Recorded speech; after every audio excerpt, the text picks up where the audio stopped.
तो सब जानते हैं, मुझे भी दे दो यार पटाखे। हट निकल, मैं दे रहा। हाँ मेरी बहन के पटाखे। अब मैं है ना इसको मेहनत करके दूंगा। तू रो मत बहन, रो मत।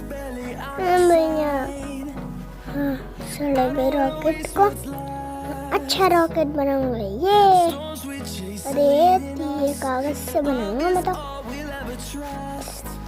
हाँ इसका तो बेस रेडी हो गया पूरी तरह से। अब रैंक फेर देता हूँ। मैं देख तेरे लिए मैं लाया। ये कितना मजा आ रहा है।